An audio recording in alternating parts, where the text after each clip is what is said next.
Bismillahirrahmanirrahim. Assalamualaikum warahmatullahi wabarakatuh.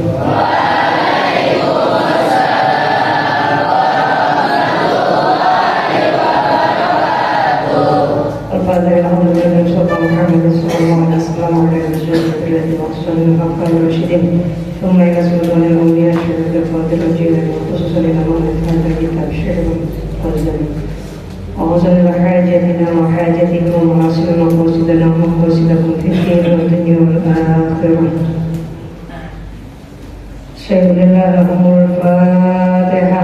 أعوذ بالله من الشيطان الرجيم. بسم الله الرحمن الرحيم. الحمد لله رب العالمين الرحمن الرحيم مالك يوم الدين إياك نعبد وإياك نستعين اهدنا الصراط المستقيم صراط الذين أنعمت عليهم غير المغضوب عليهم ولا الضالين. Bismillahirrahmanirrahim. Kemarin sampai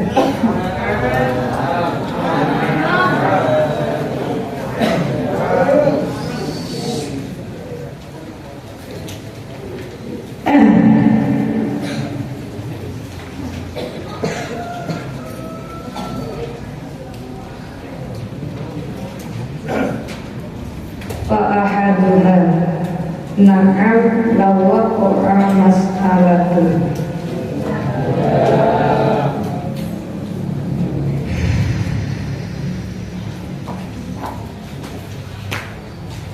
Bismillahirrahmanirrahim. Na'am, iya. Iya, iya. Umi maknain, iya. Na'am, benar. Na'am, benar. Lawaqa'a mas'alatun. Lawaqa'a mas'alatun, andai kata terjadi masalah bainaka antara dirimu wa baina syakhsin dan orang lain, au qaumin atau dengan suatu kelompok. Wa kanat iradatuka fiha, wa kanat iradatuka dan dirimu berkeinginan fiha di dalam masalah tersebut, ayyudhirul haqqo ingin menunjukkan kebenaran, wala yudhayyi'a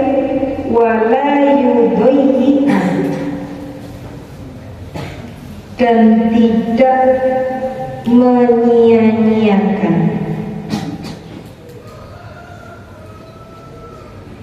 Jazal bahtu, maka boleh membahasnya, artinya mendiskusikan masalah tersebut. Lakin akan tetapi litilkal iradah, pada keinginan tersebut, alamata ada dua tanda.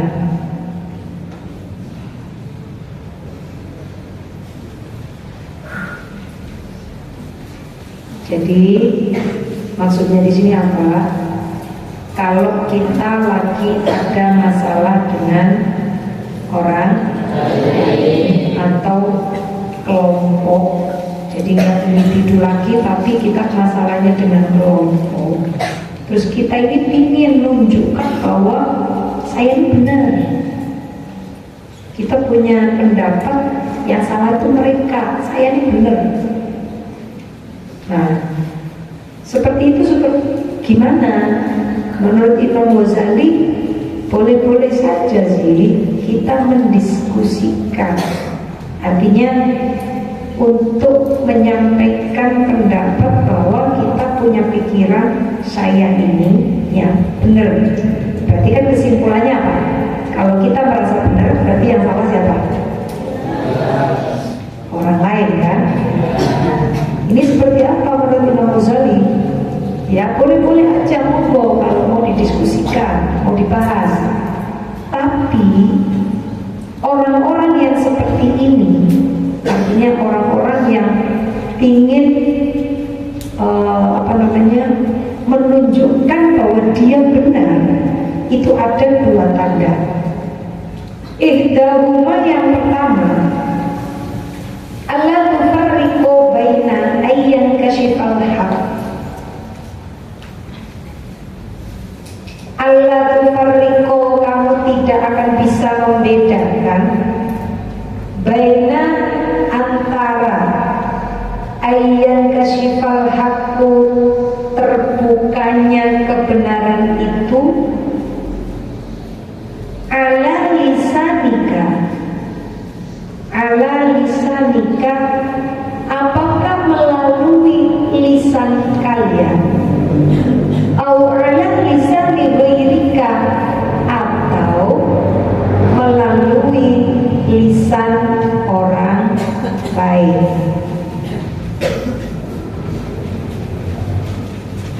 Jadi yang pertama, kalau kita itu punya masalah, ini yang harus digarisbawahi apa sih sebenarnya? Wa kana iradatuka fiha yudhirul haq. Ini yang jadi titik poinnya.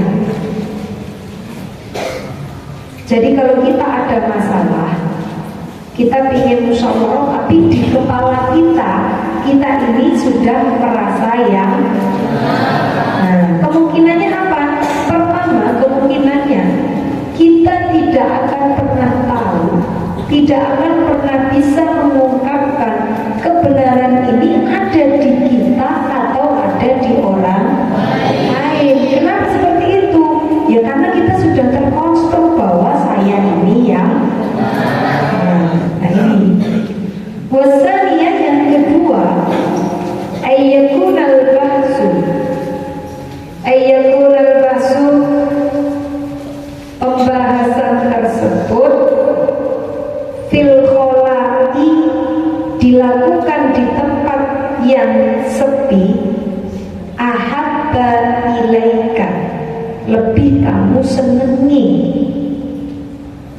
lebih kamu pilih, min ayyakuna fil malai, min ayyakuna, daripada dilakukan fil malai, di tempat yang ramai. Nah, ini dua tanda yang kedua. Jadi makanya ini sebagai pembelajaran kamu nanti jadi orang dewasa, betapa gampangnya kita itu melihat mana pihak yang salah, mana pihak yang benar. Jadi kedua, kemungkinan kedua, biasanya orang yang sudah di kepalanya itu ingin benar, pokoknya saya yang benar, orang lain yang salah. Kalau mendiskusikan masalah itu nggak mau diketemukan. Ada nggak yang seperti ini? Banyak. Umi sering ngadepi, dipanggil alasannya inilah, itulah, dari situ saja sudah kelihatan. Kalau orang itu tidak salah, ngapain harus takut? Ya benar? Ya benar? Jadi simple, hidup itu simple sebenarnya. Bahkan membaca, memahami orang itu juga simple, sangat mudah. Bukan pakai su'udon, husnudon, bukan pakai indra ke-200, tidak perlu. Jadi yang kedua, kalau orang itu di kepalanya sudah tertanam saya ini benar, orang lain yang salah, biasanya kalau diajak menyelesaikan masalah, dia nggak mau bareng-bareng. Dia lebih suka ya sepi. Nah, ini udah ketahuan. Jadi sesimpel itu sebenarnya para ulama memberikan alamat, memberikan tanda. Makanya menyelesaikan masalah itu gampang. Umi kok manggil orang tua kamu atau siapapun lah, kok masih muter-muter? Besok dipanggil nggak bisa, nanti giliran Umi nggak bisa, dia sengaja bisa. Wah, itu sudah alamat. Kalau orang tidak salah itu enteng, simple. Kemudian yang kedua, selain dua tanda ini sebenarnya yang memaknai yang kedua, pingin di tempat sepi. Biasanya orang itu kalau salah belum ditanya sudah punya pembelaan. Paham maksudnya? Kamu dipanggil, misalnya dipanggil oleh kepala sekolah, belum ketemu kepala sekolah, kamu udah menyiapkan, saya nanti pokoknya pembelaan ini, nanti jadi ini ya, pokoknya ini ya. Kita sudah riwah, sudah repot menyiapkan pembelaan itu sudah menandakan bahwa kita itu simple kan? Simple. Kalau tak benar, tidak usah ribut. Ngapain ribut? Sampaikan aja apa adanya, beres. Ya enggak? Ya enggak? Dan menyampaikan apa adanya itu perlu persiapan kan? Perlu persiapan enggak? Nggak usah. Tidak perlu pengkondisian forum, tidak perlu pengkondisian mental, tidak perlu, sudah tidak perlu. Kenapa? Karena kita anak apa adanya kita sampaikan. Makanya ketika ada orang kok ketemu Naili dipanggil Naili takut, itu sudah bertanda Naili bukan malaikat Israfil, ya kan? Nah, seperti itu. Sesimpel itu hidup sebenarnya. Jadi bukan karena suudon, bukan karena apa, tapi karena ulama sudah menyampaikan, sudah mengenalkan. Seperti ini loh karakternya orang, seperti ini loh cara mengenali orang, itu sudah ada ilmunya. Makanya apa, Mbak, Mas? Masih ingat gak Umi sering bilang, nah, kamu bisa membohongi orang lain, tapi kamu tidak bisa membohongi Umi. Ingat gak? Umi pernah ngomong kayak gitu kan? Umi pernah ngomong kayak gitu kan? Sangat sering. Kenapa Umi ngomong seperti ini? Karena Umi cuma pingin karena Umi itu jujur. Udah, salah ya akui salah, sudah. Tidak usah merekayasa, gak usah mengkondisikan kenapa. Ketahuan dari mana loh, ulama sudah ngasih kok caranya. Gampang, sesimpel itu. Makanya Umi selalu bilang, sudah, gak usah berpura-pura. Dan ini berlaku tidak hanya untuk anak-anak, siapapun. Umi pun kalau salah ya ngaku salah. Karena apa? Sepintar-pintarnya Umi mengkondisikan, pasti suatu saat akan terbuka, dan itu lebih memalukan. Iya dan? Iya dan? Dan kepercayaan orang seketika selesai. Yang rugi siapa? Kita. Harga diri kita jatuh, orang sudah gak percaya lagi. Enak. Jadi gak ada kebohongan yang tidak akan terungkap, itu gak ada. Tidak akan pernah ada. Karena apa? Gusti Allah itu gak suka yang namanya atau kejahatan, ketidakbaikan, kemungkaran, itu Gusti Allah udah suka. Makanya kalau ada itu pasti. Nih satu lagi kunci biar kamu sadar, Mbak, Mas. Ketika kamu melanggar peraturan, kok kepegang, artinya ketahuan, itu bisa dipastikan kita melakukannya lebih dari sekali. Ini udah hukumnya. Oh, kamu sumpah saya baru sekali nih, tapi langsung ketahuan, berarti kamu makhluk pilihan.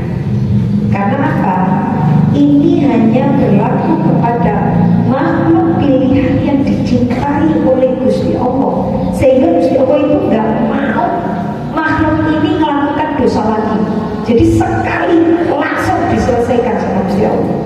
Dan itu tidak semua orang. Jadi kalau kelas-kelas, kalau Umi mah ngakui kelas biasa. Kalau kelas Umi kok sampai melakukan sesuatu ketahuan, itu pasti Umi sudah lebih dari 3 kali. Mau sumpah kayak apa? Kenapa? Karena Gusti Allah itu baik. Kenapa? Karena Gusti Allah itu baik. Sekali kita melakukan kesalahan, Gusti Allah ngasih kesempatan kita untuk tobat. Air kita nggak dibuka oleh Gusti Allah, enggak. 2 kali Gusti Allah kasih kesempatan, siapa tahu tobat, masih ditutup air kita. Kok sampai kamu pacaran ketangkep surat, ngomong sumpah itu baru sekali, kayak dari percaya. Tuh, Neng, Mbak, Mas. Jadi sudah nggak perlu Umi sudor, kasihan, sudah tinggal jujur aja. Jujur, akui salah, minta maaf, jangan diulangi. Beres. Dan itu berlaku semuanya. Gak hanya kepada kalian, kepada Umi, kepada kami, Dewan Guru, siapapun. Dewan Guru kok ketahuan ngajarnya gak benar, kok disidak oleh kepala sekolah, ini saya baru pertama kali, kelihatan apanya? Bohongan. Sudah, itu sudah kuncinya, sudah resepnya. Kenapa? Karena Allah itu baik. Kenapa? Karena Allah itu baik. Allah gak akan mempermalukan kita langsung. Allah masih ngasih kesempatan kita untuk memperbaiki diri. Dan itu kuncinya. Jadi kok ketahuan ada guru bohong, ya sudah, itu pasti lebih dari 3 kali. Begitu aja, sesimpel itu. Karena apa? Ya itu tadi yang disampaikan. Memang ada makhluk yang saking sayangnya Allah, sekali salah langsung ditunjukkan. Tapi itu tidak semua. Tidak semua seperti itu. Kalau level-level biasa, kita masih ditutupi dulu aibnya oleh Allah. Nah, wasma' dan dengarkanlah. Wasma' dan dengarkanlah, ini sesungguhnya saya. Adhkuru laka hahuna. Di sini siapa? Aku di sini siapa?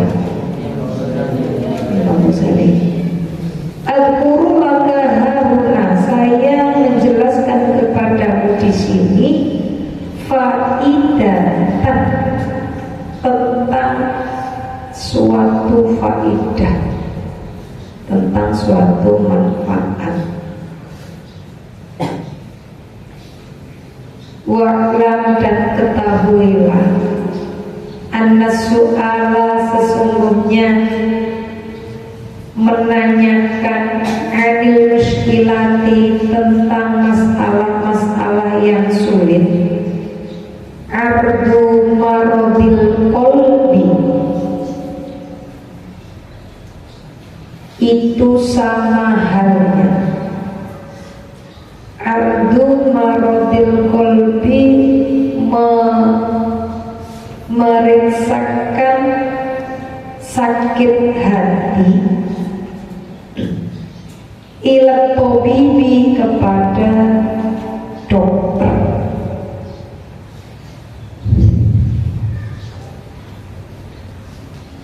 Wal jawabu, dan menjawab pertanyaan yang sulit.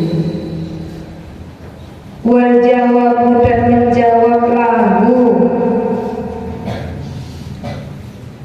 lahu tentang soal anil muskilah, tentang pertanyaan yang sulit, sa'yun li islahi marodi.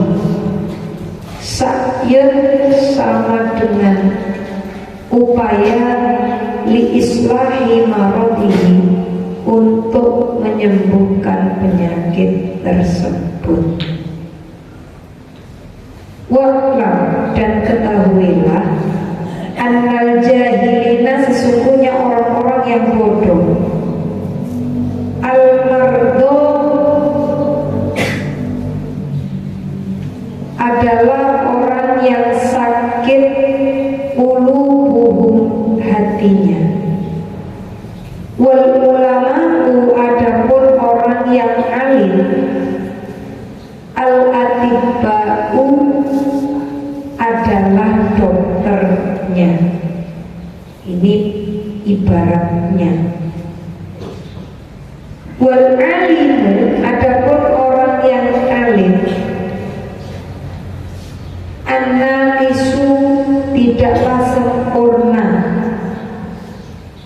La yusinul mu'alajah, tidak bisa mengobati penyakit. Jadi dokter orang alim yang tidak sempurna itu gak bisa mengobati penyakit. Wal alimul kamilu, adapun orang alim yang sempurna,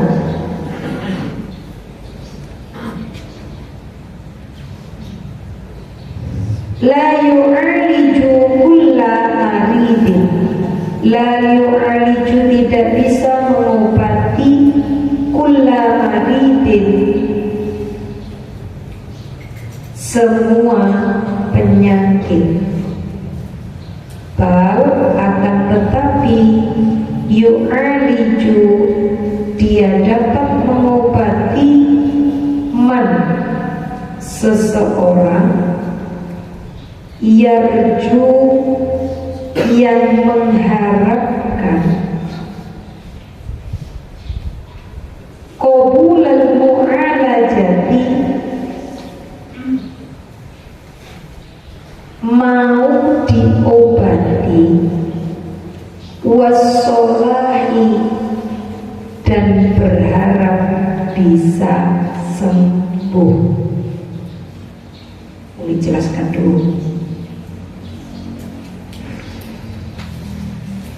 Jadi yang kedua, tadi kan tanda-tandanya ada dua ya. Nah, terus disambung sama Imam Ghazali di sini,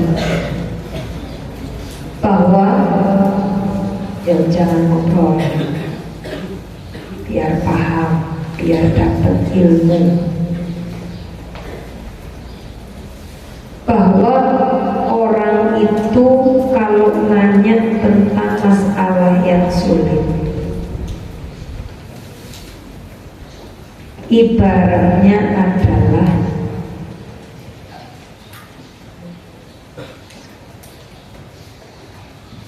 kayak orang itu sakit hati terus datang ke dokter. Ingat ya, sakitnya sakit apa? Hati. Terus dia pergi ke dokter. Nah, jawabannya dokter itu tentunya bagian dari ikhtiar untuk mengobati. Kan harusnya begitu ya? Iya enggak? Nah, itu anak berbodoh apalagi udah gak fokus. Jadi susahnya Gen Z itu seperti ini. Gen Z itu hanya berpikir tentang dirinya, gak mau rumit tentang orang lain. Yang penting I am happy. Ini. Jadi kasihan kalian Gen Z, tidak kenal yang namanya resiko itu belum kenal. Yang ada di pikiran itu cuma yang penting saya happy, yang penting saya senang, yang penting saya enak. Hidup tidak sesimpel itu, ya Bang Mas.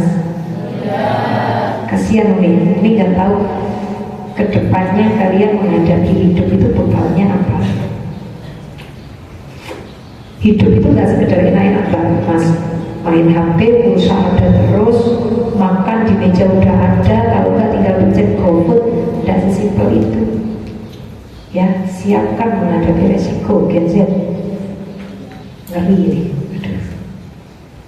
Jadi cuma panas mungkin udah bilang berapa kali. Kalau kita fokus pada kewajiban, kita akan lupa dengan yang lain. Kemarin udah dibahas belum? Laki-laki alhamdulillah, perempuan Nah kan jilbaban itu jilbaban. Tinggal kamu fokus apa tidak pada tugas dan kewajiban. Ternyata masih lebih fokus pada ayat, pada diri sendiri. Kasihan, belum siap menghadapi resiko hidup berarti. Kembali ke kita. Ada orang sakit hati pergi ke, ingat sakitnya sakit apa? Kira-kira dokter ini bisa nyembuhkan ya? Nah itu.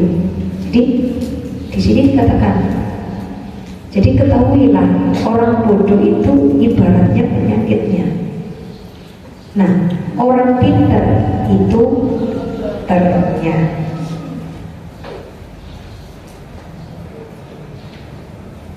Dokter yang tidak sempurna, artinya orang pintar yang belum terlalu pintar, yang masih dikit ilmunya, dia nggak akan bisa mengobati orang sakit. Orang pintar tapi baru cepet, kalau kata orang Jawa, baru datangnya untuk memberikan pemahaman secara kompleks itu belum mampu. Sehingga apa? Belum bisa untuk menolong orang bodoh. Nah, sedangkan orang yang pintar dengan sempurna, artinya dokter yang memang sudah punya keahlian, justru dia nggak akan bisa mengobati semua penyakit. Kamu lihat di rumah sakit ada tulisan IGD, pernah baca? Semua yang sakit masuk ke mana pertama? IGD.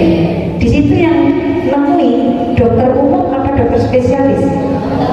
Umum. Semua penyakit, mau kecelakaan patah tulang, patah hidung, mau kayak diare, mau kayak kuyang, mau geliongan, mau apa, ke situ ditemui oleh siapa? Dokter umum. Kalau bahasa kita di sini namanya apa? Alimun nakis. Apa? Orang pintar tapi yang belum sempurna.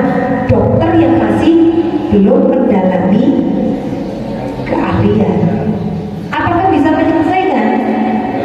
Nah, di IGD hanya apa istilahnya?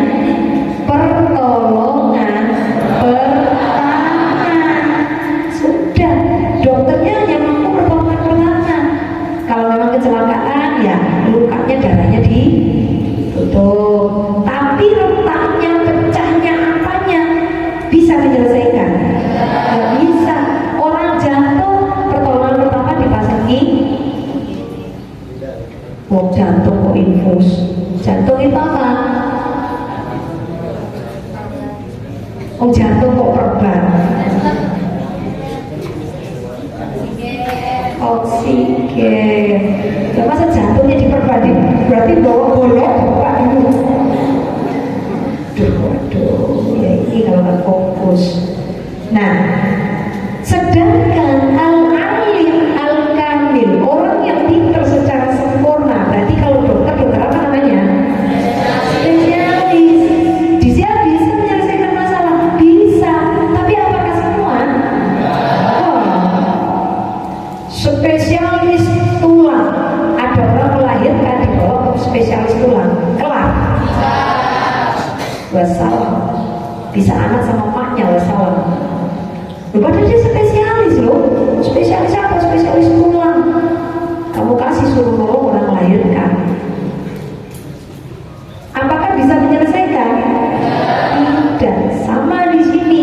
Orang pintar yang sempurna, dia bisa menyelesaikan orang bodoh, bisa. Tapi tidak semuanya.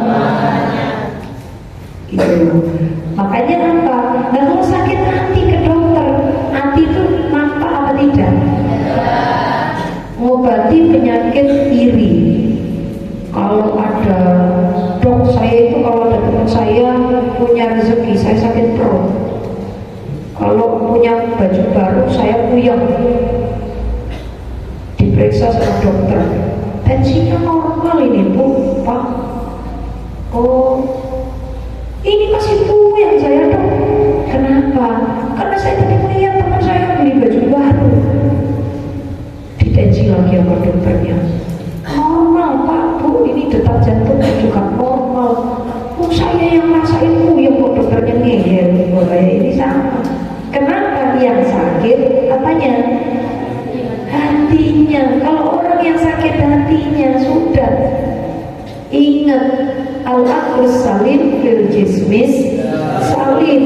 Akal yang sehat terletak pada badan yang sehat. Kalau akalnya nggak sehat, gimana badan mau sehat? Nggak bisa. Kita sakit hati ya sudah, badan ini merasa sakit semuanya. Itu otomatis. Karena nggak mau. Selama kita ada sehat akalnya, hatinya, badan kita juga nggak mau support. Makanya apa? Jangan suka ngiri, nyanam aja. Ya, akhlak-akhlak yang jelek itu buang. Kenapa? Karena itu yang menjadikan kita sakit fisik. Berawal dari sakit non fisik. Orang yang gampang marah itu pasti tensinya tinggi. Bukan karena organ tubuhnya yang bermasalah sebenarnya, bukan, tapi pengelolaan emosi. Orang yang suka sedih biasanya dia terkena asam lambung. Kenapa? Bukan karena asam lambungnya yang bermasalah sebenarnya, bukan. Tapi kan orang sedih itu biasanya pikirannya macam-macam. Nggak bahaya, dibahaya-bahayain, digede-gedein. Masalah kecil digede-gedein, diheboh-hebohin sendiri. Sehingga apa? Nggak kuat pankreas, kemudian lambung ini memproduksi asam yang berlebihan. Jadi berawal dari apa? Bukan berawal dari fisik kita, bukan. Nah ini hati-hati. Jadi maksud dari ini adalah seperti itu. Wa idza kanatil illatu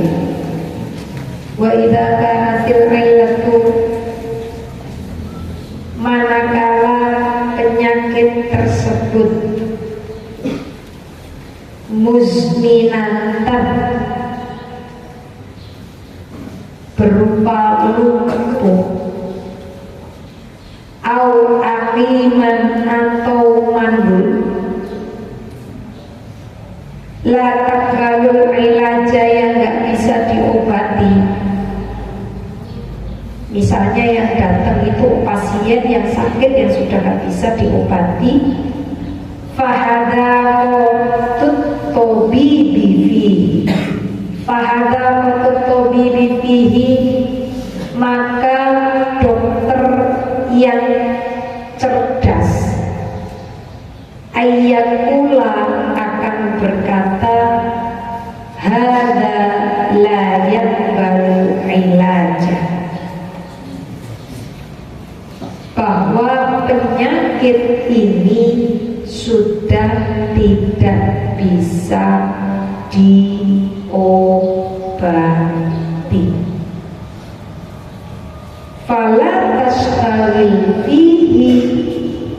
Fala tastagil fihi, jadi gak usah repot-repot, gak usah sibuk-sibuk bimudawatihi untuk berobat. Li'anna fihi tadyi al-umri, karena hanya akan membuang waktu.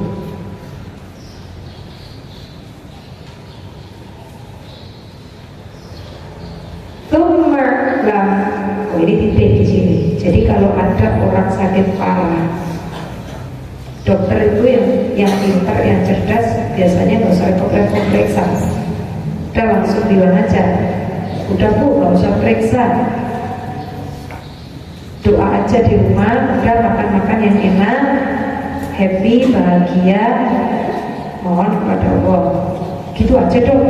Ya, itu biasanya justru tanda-tanda penyakitnya sudah tidak bisa diobati. Jadi biasanya seperti itu memang orang-orang yang sakit sudah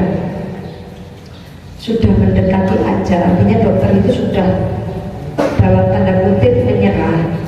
Biasanya nggak ada pantangan.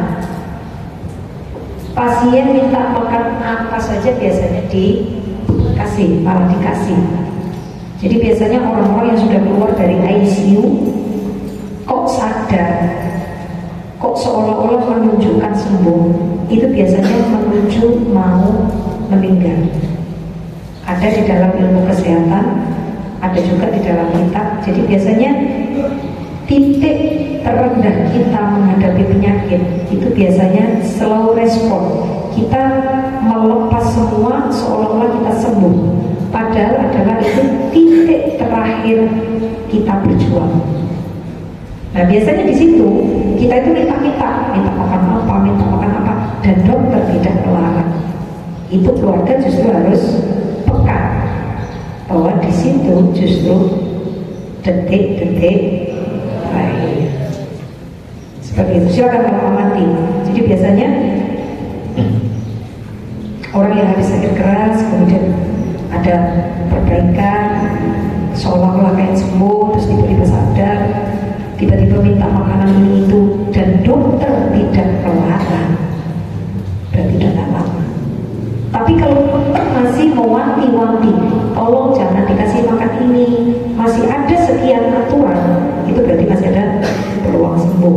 Tapi kalau dokter sudah melepas, dok ini minta makan ini, ya nggak apa-apa kok. Nah itu sudah tanda sama kayak yang disampaikan di dalam kitab. Kemudian ketahuilah anna maradul jahli, bahwa sesungguhnya penyakit bodoh. Oh, bodoh itu ternyata penyakit, Mas. Ya Mas ya? Sama kayak malas. Malas itu juga masuk penyakit. Penyakit itu gak akan ketemu dokternya. Ini ingat ya, semua penyakit itu gak akan bisa sembuh kalau yang sakit gak ada keinginan untuk sembuh. Kamu silakan datang. Biasanya dokter yang komunikasinya baik itu biasanya ngajak bicara pasien dulu untuk memotivasi dulu. Karena apa? Yang paling membuka peluang untuk sembuh itu adalah kesadaran dan keinginan untuk sembuh. Tapi kalau pasien itu nggak sadar atau nggak ingin sembuh, walaupun diobati oleh dokter profesional pun itu akan lama. Nah itu penyakit. Nah termasuk bodoh dan malas. Malas itu bisa sembuh? Bisa. Kuncinya di siapa? Tuh. Mau penyakit apa aja dah, penyakit iri, dengki. Ini tadi Unik baru membahas, discuss tentang penyakit hati dengan guru-guru SD. Ya seperti itu. Biar nampak baik di sini kita baik-baiki, padahal di belakang ternyata kita membicarakan yang sebaliknya. Itu sudah penyakit hati. Dan itu siapa yang bisa menyembuhkan? Ya yang bersangkutan. Dan itu kalau dibiarkan tambah parah, kasihan. Kalau sudah parah, dia tidak akan pernah merasakan bahagia. Jadi orang yang sudah punya penyakit seperti itu sudah sulit merasakan bahagia. Makanya jangan iri, jangan jangan capek-capek ngurusi urusan orang. Udahlah, sibukkan diri dengan mikirkan kekurangan diri sendiri. Itu udah capek, bener. Gak usah kita capek-capek ngurusi kekurangan orang. Gak usah. Si itu ini ya, si ini, waduh capek nanti kamu gak akan merasakan bahagia.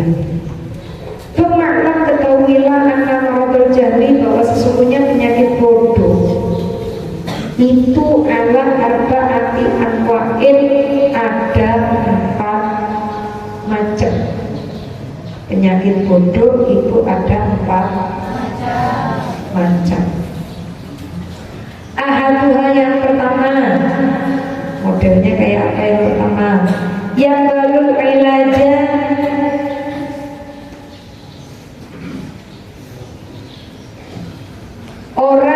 bisa diobati, artinya bisa dihilangkan bodohnya. Wal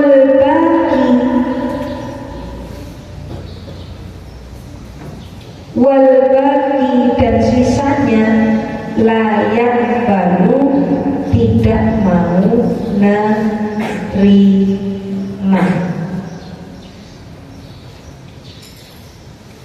Jadi ada yang pertama itu bisa diobati, tapi sisanya yang lain tidak bisa diobati. Jadi dari 4 macam ini cuma satu yang bisa diobati. Amal ladzi la yasalul ilaj. Adapun penyakit bodoh yang tidak bisa diobati, nah ini silakan kita cross check diri masing-masing. Fa'ahaduha, salah satunya yaitu seseorang karena su'aluhu, di mana pertanyaannya, wa'tiroduhu dan bantahannya, an hasabihi bersumber dari rasa iri. Bersumber dari rasa iri, wa bughdhihi dan benci. Jadi yang pertama yang gak bisa disembuhin ini sukanya nanya-nanya, tapi dasarnya itu karena iri dan benci. Contoh, si Ono habis dipanggil sama kepala sekolah ya, iya habis ada kasus ya. Nah ini dasarnya apa? Dasarnya apa? Ya iri dan benci. Kalau orang baik gak bakal nanyanya kayak gitu, ya kan? Ya kan? Jadi dari kalimat yang disampaikan aja kita sudah bisa melihat ini orang berpihak pada siapa, itu sudah kelihatan. Misalnya kita tegur, jangan gitu, yang baik kalau sama teman. Lah, emang saya kenapa? Umi aja mau tahu dia itu sebetulnya loh, kalau sama orang lain. Lah, yang kita bahas mah dirimu. Kenapa kamu jadi bahas diri? Sering gak kayak gitu? Contoh Umi tegur, Naili, kamu itu yang baik ngapa sama teman? Tidak boleh beda-bedakan, satunya berteman, satunya dijatuhkan. Naili kalau berteman sama soto ya yang baik, berteman sama rendang ya yang baik. Sotonya tahu, Umi gak tahu apa? Kenapa? Kemarin tuh si rendang itu ngomongnya gak enak sama sate belum lagi si rendang ini sukanya ya gitu sama si sayur asam. Nah padahal yang dibahas ya Naili, ya kan? Kenapa Naili jadi bahas rendang sama sate asam? Nah ini kebanyakan, jadi mengalihkan pembicaraan lebih repot bahas kejelekan orang.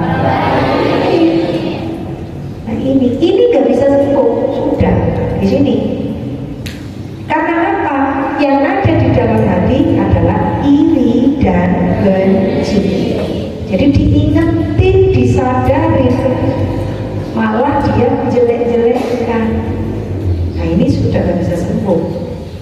Walaupun dia kelihatannya sopan, kalau ngomong halus banget, tapi kalau sudah seperti itu kan bisa sembuh sudah. Karena apa? sudah ada dasar iri dan kalau orang nggak ada dasar iri dan benci, kalau ditegur Naili, iya soto, Naili jadi anak baik nak ya, iya soto mama, saya salah memang. Naili itu sebenarnya ingin jadi orang baik, tapi kenapa ya soto kalau Naili itu diajarin yang nggak benar, cepet banget Naili itu ke bawah. Nah ini berarti Naili membahas siapa? Diri sendiri. Naili nggak bahas rendang, Naili nggak bahas soto, sate, Naili nggak bahas sayur asem, nggak perlu. Naili cukup bahas diri Naili. Nah ini sudah bisa membedakan dari jawaban cara menanggapi, dokter sudah bisa melihat.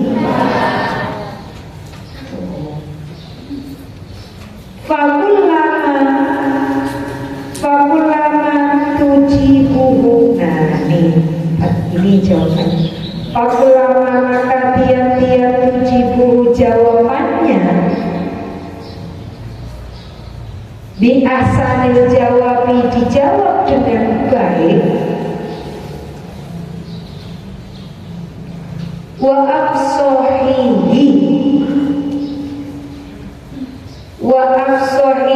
dan dengan jelas, wa awdohihi dan gamblang itu berarti ya jelas. Fala yazidu lahu, maka tidak menambah baginya dalika dalam hal tersebut illa budon, kecuali kemarahan, kebencian, wa adawatan dan permusuhan, wa hasadan dan dengki.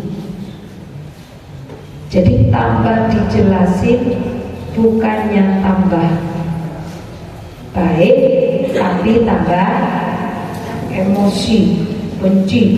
Ya tadi semua dipanggil sate, soto, rendang, sayur asem, sambal, semuanya diikut-ikutkan.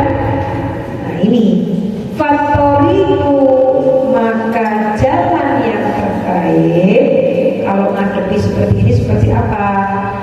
Allah tashtagila, maka jangan sekali-kali kamu menyibukkan diri bijawabi, untuk menanggapi. Jadi orang kayak gini gak usah ditanggapi, simple. Ada banyak orang jaga Umi, ini loh Mi, seperti ini Mi. Umi tanya kemana, jawabannya tambah kemana-mana. Orang-orang seperti itu berarti apa dasarnya?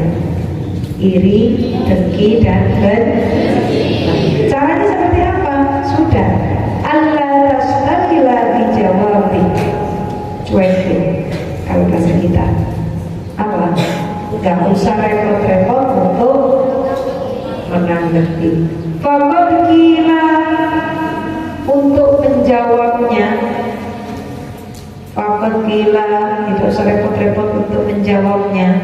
Kulul adawati, bahwa tiap-tiap permusuhan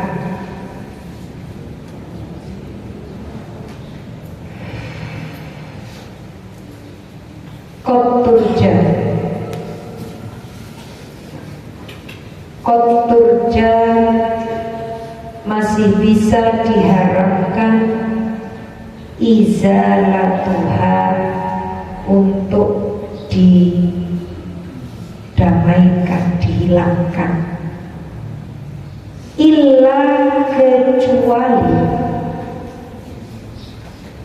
ada wataman, permusuhannya seseorang, adakan an hasadin, di mana dia bermusuhan karena dasarnya iri. Nah ini yang gak bisa diobati, gak bisa sembuh. Jadi kita berantem nih, misalnya berantem karena apa? Karena rebutan makanan misalnya. Bisa damai nggak? Masih bisa. Kita rebutan apa? Rebutan pacar. Ada? Ada? Hah? Ada?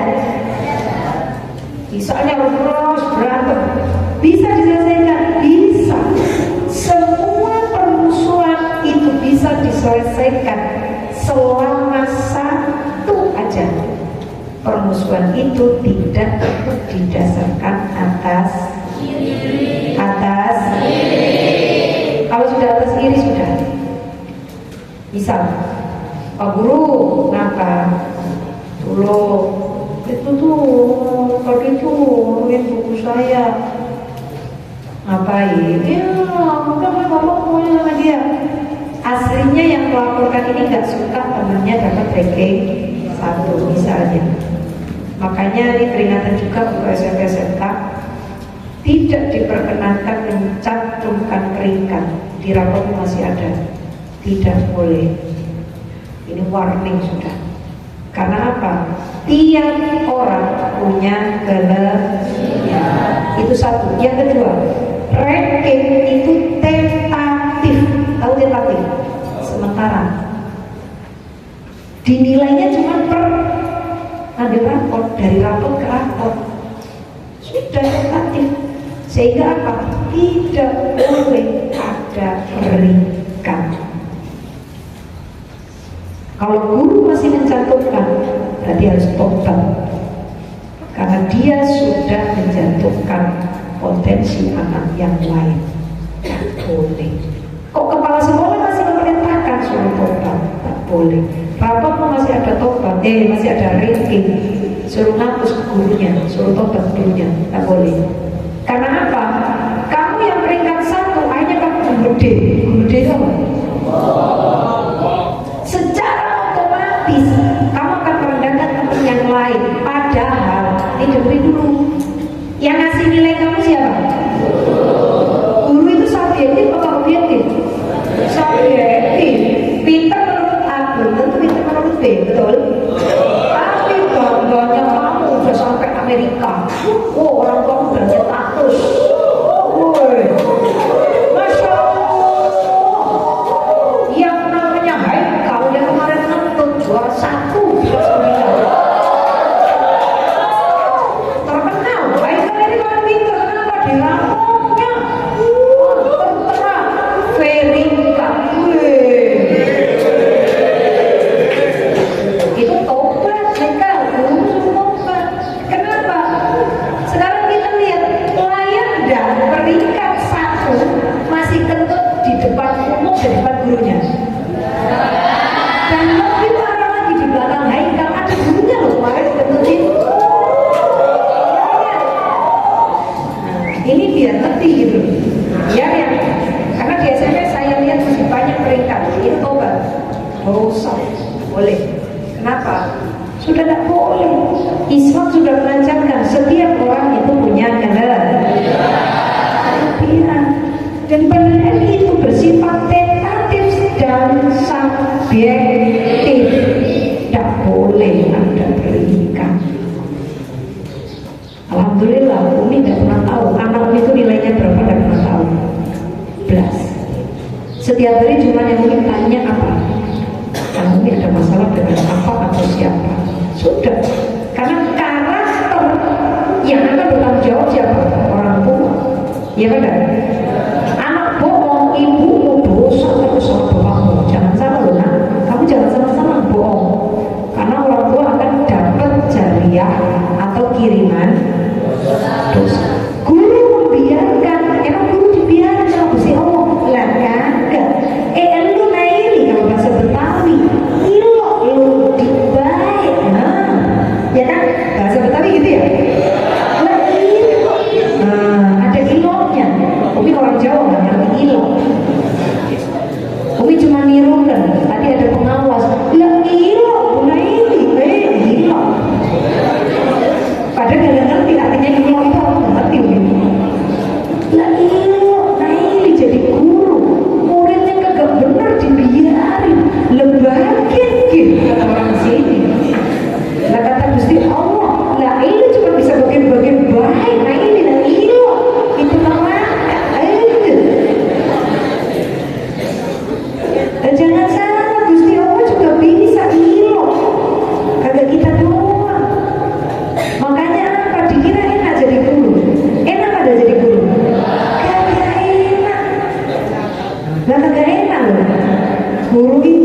sungguh dosanya itu lipat berlipat, lipat.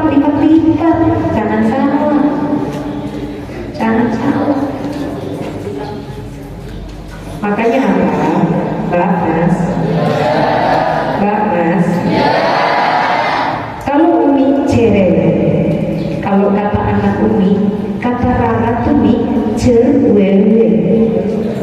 Kalau Umi cerwewe mengingatkan kalian, karena Umi takut nanti di akhirat malaikat akan cerwewe.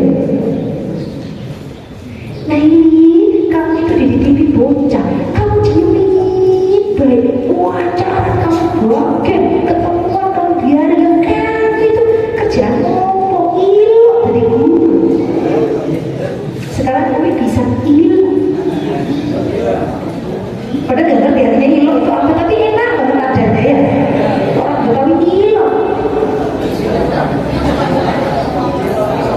Padahal nggak ngerti artinya ilmu itu apa. Oh masak ilmu.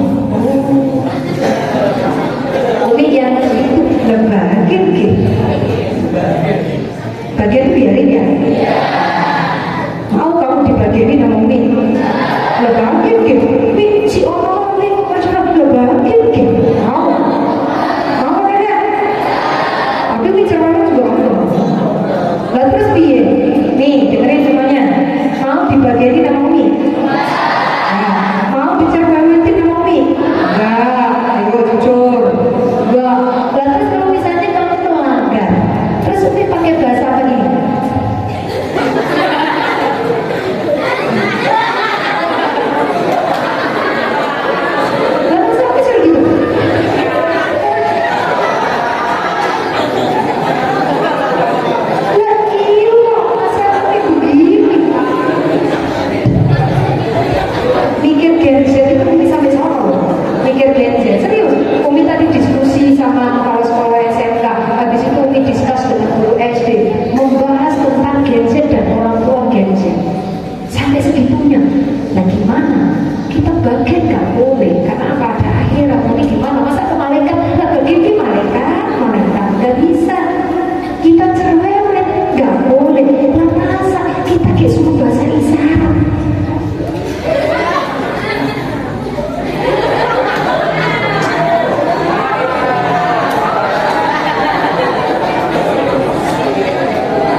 Dari pagi Umi ngadepi orang tua berapa itu? Gantian dari kemarin hari apa itu gantian.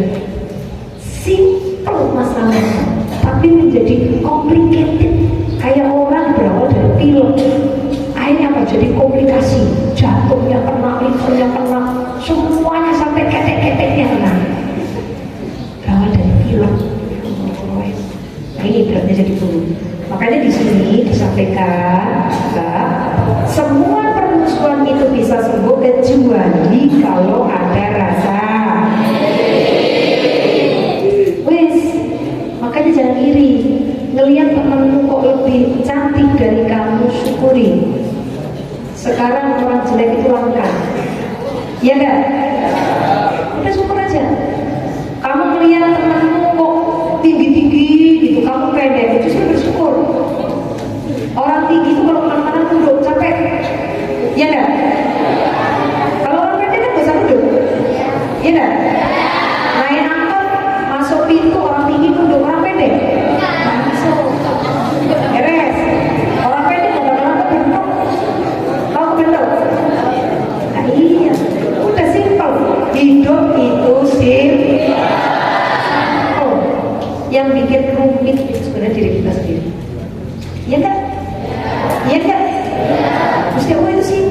oh itu baik. Yang nggak baik itu siapa? Kamu yang ngomong bukan ini ya. Nanti langsung ngomong, mah, kemarin tuh mah Umi ngaji mah. Masa dari awal sampai akhir nyindirin aku mah. Kan aku jadi baper. Ada yang kayak gitu? Ada orang yang nyampe ke saya. Ada yang mau mik, tolong ya Mik, kalau ngaji itu gak usah nyindir-nyindir. Umi langsung, yes! Berarti kailnya Umi masuk. Berarti kalau kesindir berarti kamu merasa, ya kan? Padahal Umi kan ilok. Lah ilok, masa nyindir kamu? Kan gitu. Ya kan? Ya kan? Makanya jangan suka jangan suka ilok. Bukan, jangan suka baik toh. Yang dipanggil Umi itu mesti itu aja. Itu kan anak emas. Nah kalau emas Umi tak berangkas gak bakal Umi biarin. Ya benar. Nah, saya dipilih nama kamu nanti emasnya. Kalau anak emas gak bakal Umi kelelerin. Disimpan di mana? Di berangkas lumayan dijual buat modal hari raya. Di sini sampai anak emas berapa gram? Nah, kan gitu. Ada yang laporan gini, itu tuh mamanya itu anak emas, makanya walaupun kayak apa orang anak emas. Mas siapa? Umi kan sudah punya. Siapa? Mas Yasmin.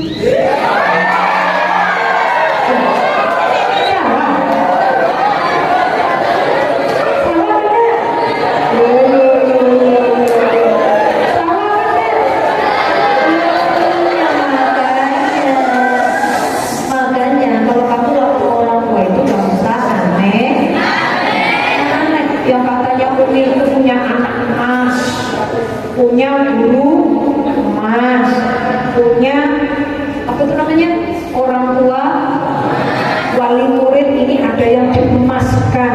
Oh nanti Umi urut emas, perak, perunggu, timah. Ada ngapain kalau emas Umi simpen di berangkas, gak Umi tawar-tawarin ya. Makanya jangan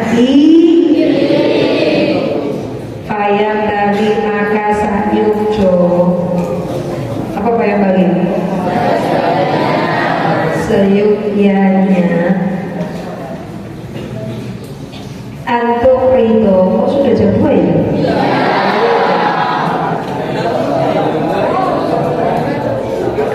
Ilo yang jemput kamu kok belum ada? Oh belum di Solo gitu ya? Enggak ke sini, biasanya di sini. Ilo, masa di sini? Ya, hari ini Umi dapat ilmu ilo. Wow, bangga.